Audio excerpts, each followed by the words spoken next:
North Hollywood, just sort of white, stupid people who didn't care about what their kids did or when they did it or who they did it to or on. That was basically it. Just get out of the house and go do it, and then get out of high school and go somewhere other than here and start paying for something. But now, I do want to hear the story about the carbon monoxide poisoning from your mother's boyfriend's VW bus. Because that might be emblematic of something sort of larger. Okay. Well, it's a weird thing. My mom was a hippie in the 70s, but more like, not that she loved, American Indians or indigenous people or anything. She just didn't want to work. She wanted to smoke.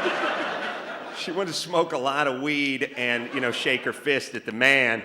And so I basically spent my childhood learning how almost everything in the house was poisonous, basically put there by the man in order to take you down. She had a boyfriend named Zorback. I'm sure his real name was Tim or Ron or Harold or something, but he went by Zorback. Zorback, she hung out with Zorback and Happy and Sunshine and Pat and Axis were her friends, and they would just sit in rattan chairs and smoke weed. I thought, wow, this is awesome. Everyone else, all the other suckers are at work. This is awesome what we're doing here.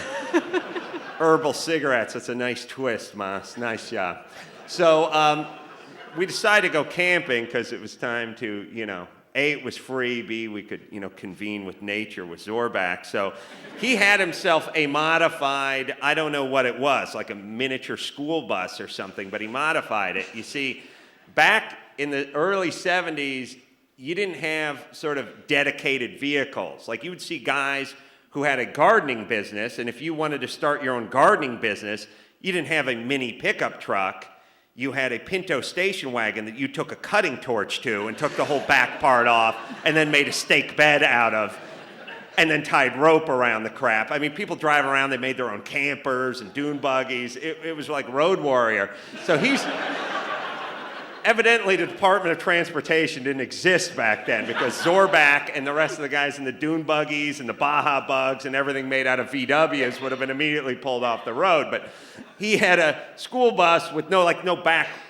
I think the emergency door that's in the back was taken out. Apparently, one of the kids took a life hammer to it some years earlier. See, I brought that around. And he had like a screen door back there. And then he made a bed out of plywood and horsehair, and I fell asleep back there. And if you ever drive your car with the hatch up, like you have something hanging out, you come back from the Home Depot and you open the hatch, and you can smell the exhaust because it creates sort of a vacuum. So I just got sleepy, and I fell asleep in the back of Zorback's microbus back there with the screen door flapping. And I was falling asleep, but I was being gassed as well. I was having carbon monoxide poisoning. And you were what age, roughly? So I was about 11 or 12, I would say. That's the whole thing about carbon monoxide poisoning, hard to pinpoint. Right. Things become very vague.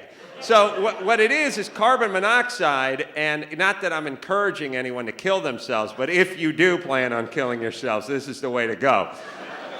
You just get tired. You just want to sleep like there's no tomorrow, and I just fell asleep, and you just fall asleep, and eventually your heart stops beating. But before that happened, Zorback got the munchies. So we stopped at some sort of supermarket, and because, they're responsible adults, they just let me sleep in the back while they headed into the, Lucky or the Safeway or whatever it was to go score some trail mix for Zorback. I woke up at some point while they were in the store, a little disoriented, decided I had the cotton mouth myself and decided to stumble into the store to see what was going on in the store, and then proceeded to go into the back where the bathroom was and go to bed on the tile floor. Because when the carbon monoxide, baby, I mean, listen, forget about, I don't know what you take, Tylenol PM or whatever prescription, thing with the butterfly, whatever you're doing, pump just a little carbon monoxide and the whole family will go out for the winter. So I stumbled around. Eventually, I regained my composure and fell back into the bus. And I'm not sure if my mom or Zorback ever found that out. Oh, they never knew, but they who must knows know about it now. What kind of student I could have been had that not happened. Well, because I was going to say, it's because so it happened at 11. Did you feel like there was any sort of, that, like 11 is kind of a marker for you in terms of sensibility? I, up until about 10 3/4, wanted to be an astronaut. At 11, I wanted to play that hollowed out fish. So maybe there was something. Yeah. You know, I never put those two together. Yeah, well, I'm glad because I became obsessed with the hollowed out fish. You just drag that pencil down it. I want to play in a calypso band. Yeah. That's right.